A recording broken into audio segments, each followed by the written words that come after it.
محترم ناظرین، السلام علیکم۔ ناظرین، حضرت سلیمان علیہ السلام اور چونٹیوں کی ملکہ کا قصہ۔ حضرت سلیمان اور چونٹیوں کی ملکہ کا قصہ حکمت، عاجزی اور تمام مخلوقات کے احترام کی داستان ہے، خواہ وہ کتنی ہی چھوٹی یا بظاہر معمولی کیوں نہ ہو۔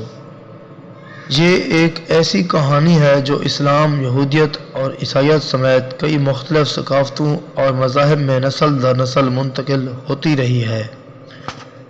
کہانی کے مطابق حضرت داؤد علیہ السلام کے بیٹے حضرت سلیمان ایک عقل مند اور عادل حکمران تھے، جنہیں اللہ خدا کی طرف سے بہت سے تحفوں اور اختیارات سے نوازا گیا تھا۔ ایک دن جب وہ اپنی فوج کے ساتھ سفر کر رہا تھا تو اسے چیونٹیوں سے بھری وادی نظر آئی۔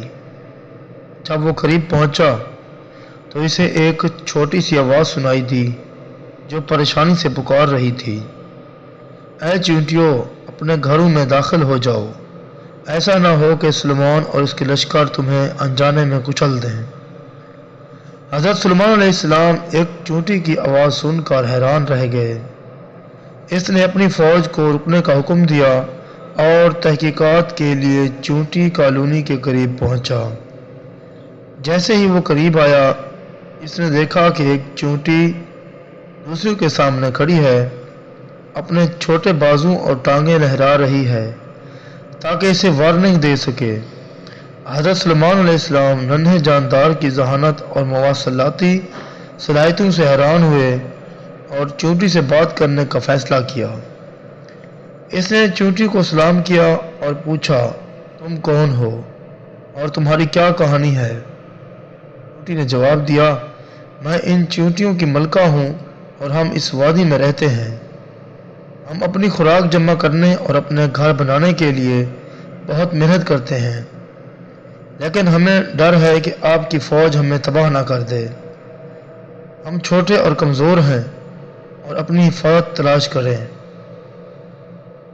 حضرت سلیمان نے شفقت سے سنا اور چونٹیوں اور ان کی وادی کو نقصان پہنچانے سے وعدہ کیا۔ اس نے اپنی فوج کو ایک مختلف راستہ اختیار کرنے کا حکم دیا اور اس نے چونٹیوں کی ملکہ کی حکمت اور عاجزی سے متاثر ہو کر اپنا سفر جاری رکھا۔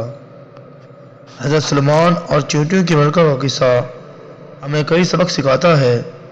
سب سے پہلے یہ ہمیں تمام مخلوقات کے احترام کی اہمیت کی یاد دلاتا ہے، چاہے وہ کتنی ہی چھوٹی یا بظاہر معمولی کیوں نہ ہو۔ دوسرا، یہ مواصلات کی طاقت اور دوسروں کو سننے کی اہمیت کو اجاگر کرتا ہے، یہاں تک کہ وہ لوگ جو ہم سے مختلف معلوم ہوتے ہیں۔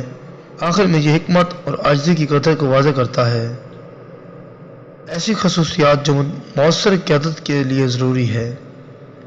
اسلامی روایت میں یہ کہانی اکثر بچوں کو ہمدردی، مہربانی اور تمام جانداروں کے لیے احترام کی اہمیت کے بارے میں سکھانے کے لیے استعمال ہوتی ہے۔ یہ ایک ایسی کہانی ہے جو صدیوں سے سنائی جا رہی ہے اور آج تک ہر عمر اور پس منظر کے لوگوں کو متاثر کرتی ہے۔